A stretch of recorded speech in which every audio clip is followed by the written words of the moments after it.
Snemam.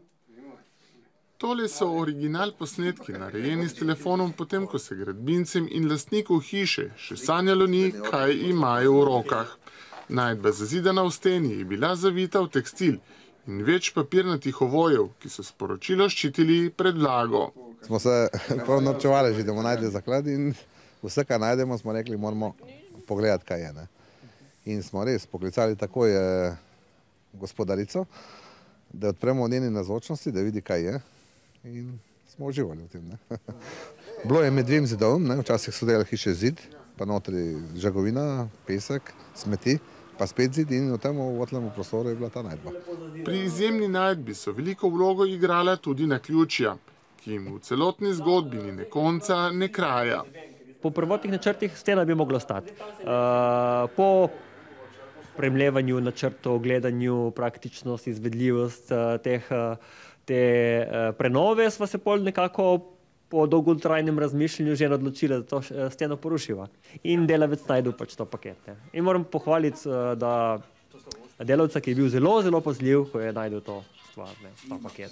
Denarja ali zlatnine ni bilo, kot so sprva potihem pričakovali, so pa zato naleteli na fotografije in kar 8 strani dolgo pismo, v katerim je avtor podrobno opisal takratne družbeno-politične razmere v lokalnem in globalnem okolju. Zelo zanimivo je, da ugotavljamo, kaj je bil ta gospod in ta njegov v bistvu svak. Bila sta intelektualca takratnega časa, prišla sta na Primorsko iz Štajerske zaradi raznih okoliščin, ker so tudi navedene v pismu. Zelo zanimivo pričevanje takratnega časa, tudi duh pred tisto prvo svetovno vojno in vse te stvari. Josip Ahtig in njegov svak Ivan Šprahman nista bila običajna občana.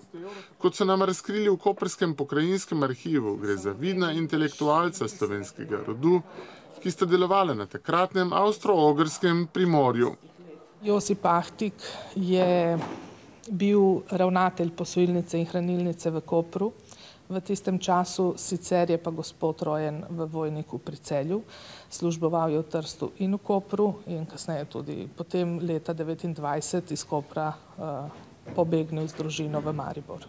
Vodil je čitalnico, skrbel je za gledališke predstave, celo napisal je nekaj gledaliških predstav, ki so jih izvajali, se pravi, da je bil res aktivno vključen v to družbeno dogajanje.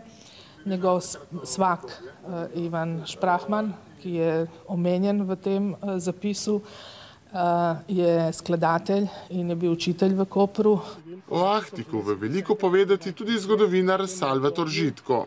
Zanimivo, da Josip Ahtig v tem svojem nedavno odkritem pismu v bistvu razgrinja celotno problematiko tedanjega časa. To se pravi tako mednarodno, torej omenja rusko-japonsko vojno oziroma ruski poraz, omenja ustanovitev Dume v Rusiji, omenja seveda potem mednarodno politično situacijo, seveda tudi dogodke na Balkanu in na nek način zelo vizionarsko napoveduje potem Prvo svetovno vojno.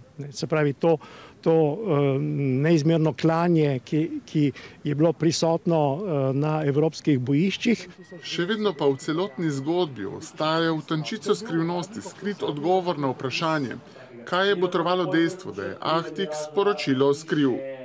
Prav gotovo je neke strahove imel oziroma neke predsodke, neke pomisleke in zato se je odločil za tak način, ki je nekoliko nenavaden. Kakšna bo usoda pisma, še ni natančno znano.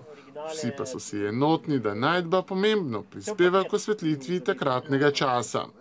Ahtig je v starosti 85 let za seboj pustil zadnjo sled leta 1952 v Mariboru, kjer je po vsej verjetnosti tudi pokopan.